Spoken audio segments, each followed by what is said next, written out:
this is the brand new S1000RR MY25. This is the new Style Passion one with the bluestone metallic. She's got the carbon pack and the acro exhaust. And today Sunny will be running us through the whole rider modes and rider aid, how you can use this bike, especially if you're going to buy one brand new. So let's get into it. Start on the left hand side. Obviously you've got your cruise control. Switch it on, obviously you're going to click it to the right, and then you set it up, press it forward. Perfect. And then you'll see on the screen, obviously it's going to show you a green speed, that's where your speed is obviously set. To slow down, you pull it back. To speed up, hit it forward. Okay. And to disengage it, obviously you click it right, back to the left, either your clutch, throttle, front brake, or your rear brake. And then you've got traction control, hold it in for fully off. Your hazards, obviously your menu buttons, traction control when in race pros, indicators, hooters, and your brights and dims. Comes to the right hand side, you'll see here, got your heated grips, got your rider modes, and obviously ignition as well. Do you believe heated grips actually do work? Honestly speaking, from my opinion, they do work, because I'm always riding GS's or your XRs with the hand guards, and they make a very big difference. Okay. But this, you can see there's no hand guards, so yes. Yeah. But when it's really cold, the heated grips really work. It makes a little bit of a difference. Okay. I won't lie. Yeah. Okay. It does burn, but it makes a little bit of a difference. Let's hope you're not being biased. Okay, so as you'll see, I'm start the bike up. Okay. You've got your startup menu there, or startup screen if I could say. And you'll see obviously the odometer of the bike, your rider modes. Yeah, those are people always ask what they're about. And you'll see that's ABS and traction control. Like I showed you guys now earlier with this button over here. Once you hold it in long, see it says traction off, and the button stays on longer. So that sign stands for traction? Yeah. Okay. Yeah, so if the buttons are flashing, it means that the bike is in working condition, everything is sharp. Okay. If it's on all the way like that and your ABS is, on hold, like the traction is there, then something's wrong with the bike. You need to bring it in obviously and check the bike out for you. Okay. Switch it back on, hold it in for 5 seconds, and it's back on. Oh, there we go. Okay. Yeah. So when flicking like this, that means on when it stands still. Yeah, it's off. Then you'll see there in the top right, this is dynamic. And once you press the rider mode button, you can change to either your race pro, and you've also got your race pro 2 and 3, which are fully configurative. And you'll see that you've got the traction setting there, and I'll either increase it with the plus there, all the way to 7, or on the minus side.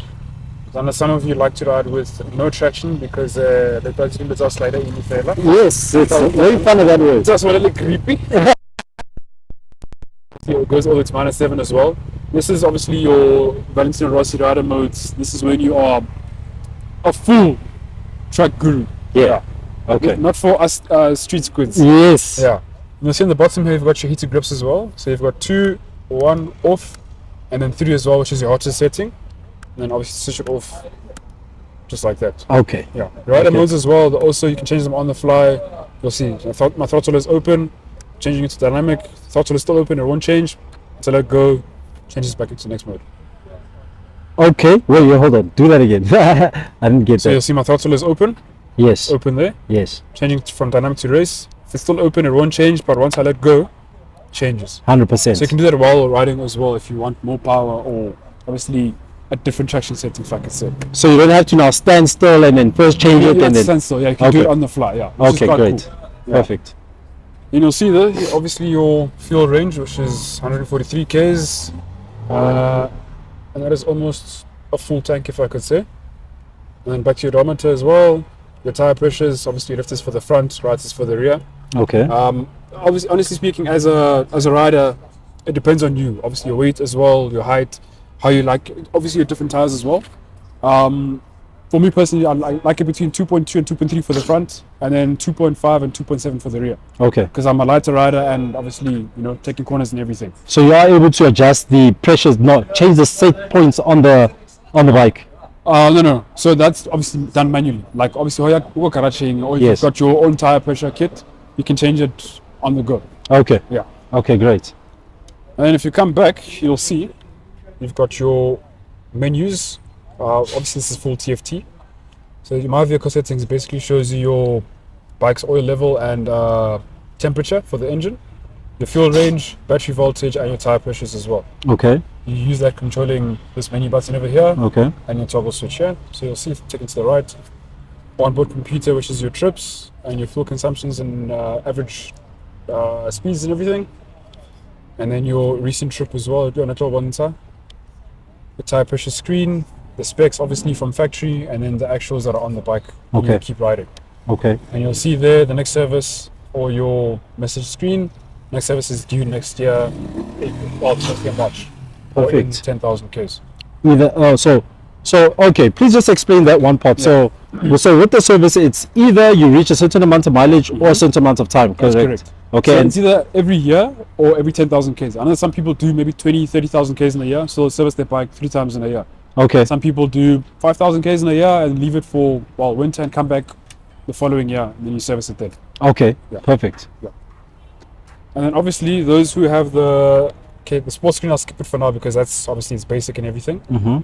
So those who have the Cardos systems and have connected their phones and helmets to the bike, There we and talk. if you have the BMW app as well, Mm-hmm. you can switch to your navigation, and then it's going to give you like a 10 by 10 direction of 500 meters turn left or 1 kilometer turn right. Okay. And then obviously with your Cardos you can connect your music and your phone as well. Okay. So you obviously can connect telephone or receive a telephone call or make a telephone call while on the fly or while riding. Nice. And then your settings screen, this is basically setting up your bike. Assist is basically your damping control, whether you want it in race, dynamic or in road. Mm-hmm. It's basically the softness of the suspension. Perfect. Yeah. Okay. Your vehicle settings, this will come up to your rider mode pre-selections that I showed you guys over here. Yes. This button, Yes. you come into it, you see. So you've got rain, road, dynamic, race, race pro 1, race pro 2, and race pro 3. Okay. Your race pros are configurated. Like you can configure them to obviously you'll see the engine response, engine braking, traction control, wheelie control, ABS, and your damping as well.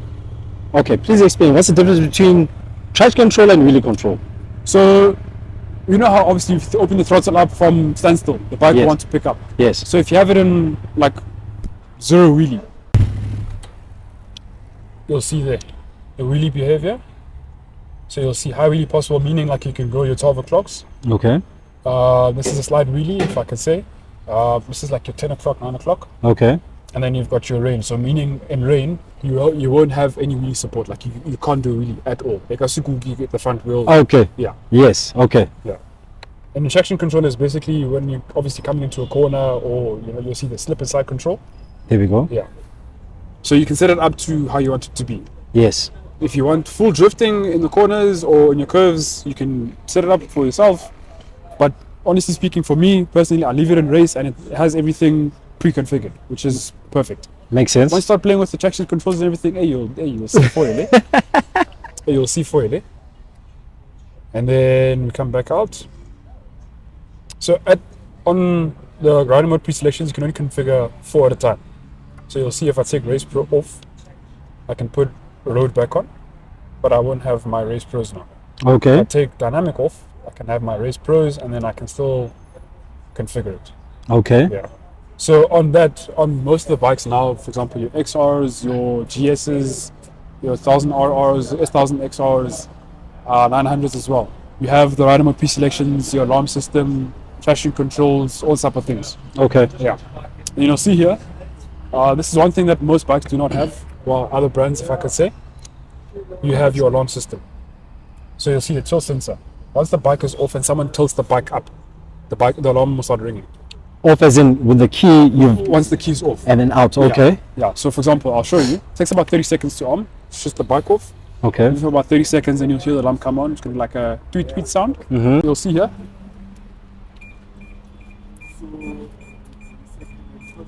Here it comes. And then because it's a key ride, switch it off, turn the key. Now it's off. And that's the alarm. That's the alarm, yeah. Okay. So, Okay. hold it rally, and someone's trying to steal your bike, and you have your alarm on. And it's once they pick it up, you know, that's my bike ride. Right. Yeah. Okay. Okay. So, It's yeah. actually the first time me hearing that, but Yeah. It's quite convenient because at night as well, because I mean, there is a syndicate running around now stealing bikes. At night, that alarm system really does make a difference because it's loud. And obviously, because it's at night, it's quiet, but this thing's really loud. You'll wake up. you'll hear it. Yeah. Okay. Now let's just go back to settings here, and I'll show you the other settings, like your obviously connecting your phone the display, and obviously your reset as well. Yeah. So with the connections, you can connect your phone, rider helmet, and passenger helmet, which is obviously if you have your car door or your built-in systems, you can obviously chat to each other while on the go. Right. So yeah. Okay. Last but not least. And then if somebody wants a motorcycle like this or any motorcycle from you guys, how do they get in contact with you? So you can either come visit us at the dealership, BMW 4Ways, obviously. We've got the youngest team in the country, and in my opinion, the kindest team in the country. Nice. We are making moves in the industry right now. And then how much would one of these go for? So this one, as it is, this is with the carbon pack and sports silencer, the race kit, and the billet pack. She's selling for 442,850 rand. But the one without the carbon pack on this specific one is selling for about 413. Nice. Yeah. That's So obviously on finance. if it's outright cash buy, it's about 413 to about 443 on these ones. Okay. On the M Sport ones, you're looking at about 458 to about 530 Yeah. with the carbon rims and everything. Obviously has a full spec, if I could say. Yes. And then the black ones starting from around 370 to about 435. Nice. Depending if it has the M Titan exhaust or the billet pack, the carbon packs, things like that. The BMW S1000 comes standard with a quickshifter and auto That breaker, is correct. That is correct. And please explain, why is this quickshifter so smooth? If you guys all seen the other video that I explained on the S1000RR, like I said, this is a piston chamber, if I could say, obviously with a computer box on there, well, an ECU. And within the chamber, you do have a certain type of oil that is used for, obviously, the shifting of the rod, if I could say. So depending on the viscosity of the oil, the quickshifter will either be harder or smoother. So it determines that for itself. Basically, yeah. Okay. Yeah. Okay. Hence why sometimes you'll have people's quickshifters not working. It's because they've put the wrong oil in that piston chamber. Oh, okay. Yeah. Or sometimes it could be an electronical fault that needs to be rebooted with software update. That's Okay. basically it. And then I saw that the RR, they brought out these fins. Okay, well, this side is On not this as side, big, yeah. but on this side, Yes. they brought out the old classic fins, even though they're a bit smaller. But is there a specific reason why that was done, and So what did they help? there are a couple of reasons as to why that was done. Firstly, it was a commemoration to the first gen RRs with the shock kills. I'm probably sure you guys remember that special livery that came up with the shock on the RR. Yes. And then the second reason was it's heat dispersion. So a lot of us know that the RR is obviously it's a high pressure motor and it's running hot all the time because obviously high performance. So it's basically heat dispersion to get the heat out quicker. Okay. Yeah. Third reason, obviously aerodynamics, if I could say. Fourth reason is obviously just for the looks. Okay. Yeah. And I noticed that these bikes, they're really slightly higher than the 23 and the 24 model. Yes. Is there a specific reason why it's revving higher? Every time we bring out a new RR, it's a previous M model. Obviously, motorsport like you do with the M1000XR and the R. There we go. And obviously the M1000RR as well. So they've used this titanium cylinder head, which is obviously it's got more heat. It can take more heat, if I could say. Okay. So hence why it's able to rev higher. Your piston chambers as well, they've got inner grooves for Nice. more power. Hence why you have 4 more kilowatts on this one than you do on the 23s and 24s. Nice. And then obviously your quick action throttle as well helps out with 500 more RPM. on the But top. would a quick action throttle, okay, so basically quick action throttle would be? So I don't have a 23 on the floor, but I've got a 22 on the floor. I'll show you guys. So your throttle has been reduced from you doing that whole Winding, winding thing. Whereas now it's just literally, like that. yeah, And then how would that help? it's not a lot. So power, number one. So obviously the power band when it comes in at around 6,000 RPM to 14,000, it's been reduced now to 4.5 to 6,000 RPM and then gives you that full power potential. Oh, nice. Yeah. Okay. Also, obviously, power dispersion for the back rim or back wheel, so that you don't give full throttle, obviously, and then jump up. Why hasn't RR went keyless on the S1000RR? So your single R has gone keyless, your S1000XR has gone keyless, and your obviously M's as well. Oh, The they've reason got, why they kept this keyless, oh yeah, it's Yeah. gone keyless, yes. the reason why this has not gone keyless is because, like I said, with shock kills, it's commemoration to the first gens, and obviously because a lot of guys ride track, and you don't want a keyless bike on track because if you lose a key on track while going farming, Yeah. and some of you do, replacing a key fob is about 4.5 grand, if I'm not mistaken. Makes sense. Yeah, so that's why they kept it with the key. Okay. Yeah. And I know there are issues with the keys as well. A lot of guys are having key holders on the keys. If I could say, it does mess around with the whole lock barrel on the key side. Yes. Because obviously the key is weighted with the key ring. It's weighted. So as it keeps moving around from the wind at high speeds, it messes around the configuration of the lock barrel. Okay. That's why a lot of guys have had Okay. problems on the keys. Okay. The warranty Okay. system, yeah. Okay, that makes sense. That makes a lot of sense. Give us 2 reasons why you love RR so much. That's if you like it. I've been a Superbike guy all my life. Okay. The RRs are, I don't want to say tame, but these ones are more electronic and more user-friendly, if I could say. Yeah. Besides the whole one ride, one round thing. Right now, because my brain is dead, they say no ride, no round now. Besides it being a BMW, I give you the branding. I give you fear. I hear you. It's just that it's more user-friendly. Yeah. You know, the design on it as well. It's gorgeous. Okay. If you look, I mean, a lot of guys, when you're looking for a bike, you're looking for something that is sexy and something that is, you know, something that's got the art of a woman, if I could say. Makes sense. Yeah. So this gives me that. Okay. You know, but yeah, other than that, she's a belter. Give us 2 pieces of advice for a brand new rider. Never go Three. Superbike for brand new.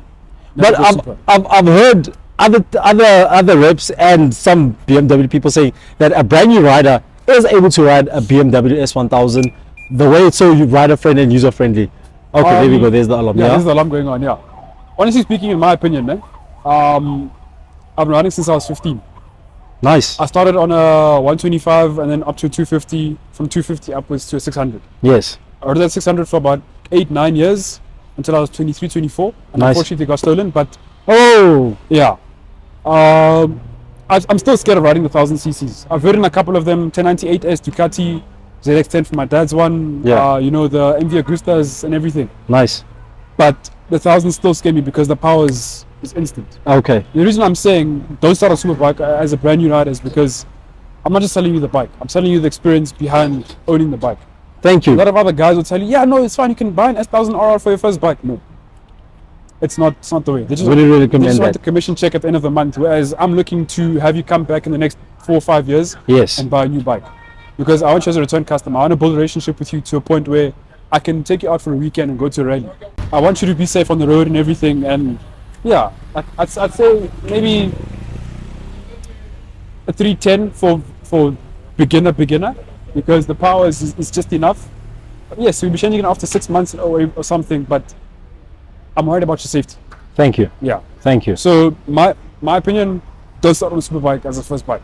That is a complete no-go for me. Yes, sir. Yeah. Give it Okay. time, give it experience, take some lessons, go to the track, you know, then we can talk. Oh.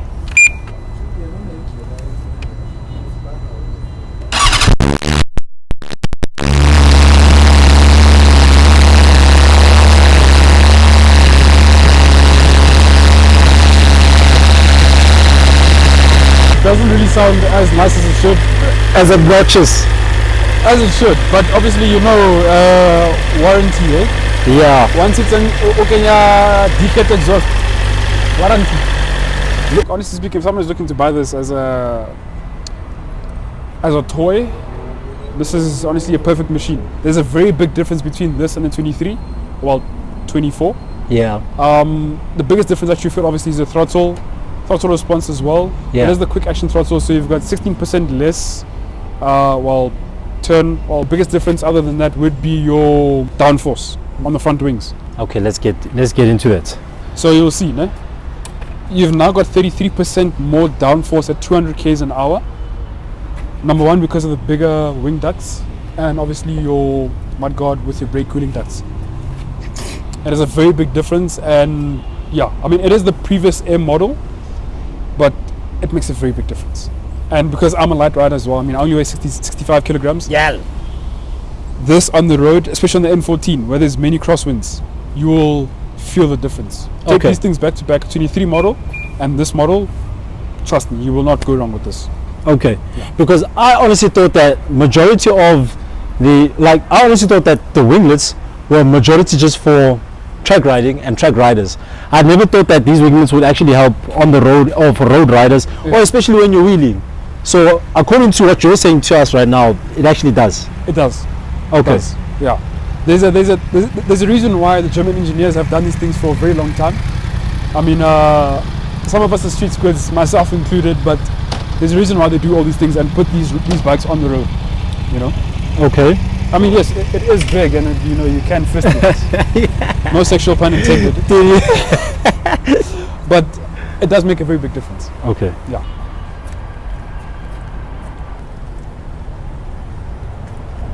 Okay, baby, this is a brand new BMW S1000, okay?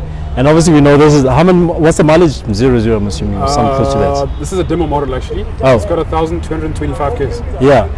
But now we obviously all know what these rally guys do to these bikes, Yeah. okay? Yeah. Not this specific bikes, but the 24 and previous models, okay? Number one, the first question I want to ask you, how reliable is a BMW? Number two, how would you know if a BMW or any superbike was to be abused, and what are the key things that you'd look out for when buying a brand new bike or second hand? Okay, I'll start with the brand new, né? When it comes to liability on the S1000s or the BMWs in general, it honestly just goes to how you take care of it. If you take care of it, the bike can last you forever. I mean, the guys running around with 2009 RRs that still look brand new. Teddy Palang, the 2023 or 2022 models. It honestly just goes as you as the owner, how well you take care of it. What do you mean by taking care? Obviously, regular services, chain lubes and everything. Cosmetics, cosmetic can always be, you know, redone, if I can say. But internally, I mean, it goes like Vin Diesel said, if you take care of the engine, the bike can go for long. Right? Okay. And then when wanting to buy, let's say, second-hand bike, what are the key things that you'd look out for? So always look at wear and tear on the engine. We have a system from BMW S. It's a BMW CIA system. Basically tells us the history of the bike. There's been any warranty claims on the engine or mechanical parts. Yes. And then obviously little on as much that we know. We go to rallies, and then I don't go to rallies and look at people's VIN numbers and check. No, I don't do that. Yes. It depends. Sometimes you can have a second-hand bike with 3,000 k's on the clock that was taken care of, and then after 6 months it gives you shit. Yes. Sometimes, I mean, we're not all perfect. I mean, we're all human at the end of the day. Makes Most sense. of these are made by human hand. Yes. So sometimes it can give you shit, sometimes it won't. Like I said, if you take care of it, it takes care of you. Yeah. But when looking for second-hand bike, main thing to look out for obviously is, like I said, brake pads, chain. If the bike has been regularly serviced, add an authorized BMW dealership. Nice. Yeah. Not 66 garage back door, baby. But yeah, most things are just regular service, cosmetics, engine, brake pads, and just obviously wear and tear of the bike as well will give you a very big indication. Okay. Yeah. Okay. And then please explain a bit to us the roadside assistance that you guys give. That's actually a very good thing. I like that a lot. Out of everything else, I think that's one of the main reasons why I like BMW that much, because you'll explain that, but he'll explain it, but that's one of the reasons why I like it so much. Let's hit into that. So with every brand new or demo BMW, whether it's a car or bike, you get a 5-year warranty on mechanical parts, including the engine obviously. So for example, like let's say your engine blows in the first 5 years. You get a replacement engine under warranty, which will be taken care of free of charge on your side. And then on the 5-year roadside assistance. So let's say you run out of petrol in the Karoo, you give us a call on call, we come, we help you out, and you're on the way again. If your bike does have, for example, we break down in the middle of, let's say we'll go Kuruman. We do have dealerships that side, for example, like in Free State as well. They can come out to you, give you a helping hand, and then bring the bike to dealership. And then in the meantime, we give you a courtesy bike. Nice. So that you're still mobile, if I can say. Do not quote me on this. Do not go to another dealership and say, Sunny from 4 said this. Entertainment purposes only. Me, please. Entertainment purposes only. Yes. Is there any closing words from your side? Come visit us. Test rides. We do have something special coming up. We do have a breakfast ride coming up as well, and let's be safe out there, guys. It's the Easter weekend as well. Probably when the video comes out, probably next week or something. Probably, yeah. So after Easter weekend, but still, Easter weekend. Be safe. We love you guys. We've had too many deaths on the road, and please, guys, watch out for cars. Motorists do not see us in the mirrors. Please, guys, please be safe and please be on the lookout. Don't do dangerous speeds on the roads, but please be safe on the roads. Let's enjoy. Do not drink and ride, please, guys. I beg you. We have seen too many people die from that as well. Please, guys. But other than that, spend your money wisely. Thank you. And please, no street squidding, no riding with shorts and sandals. Full gear all the time. full gear. What if it's all- hot? What if it's hot? Full gear. What if all- it's really hot? There's summer gear for that. Full gear all the time. Anyway. Say bye, guys.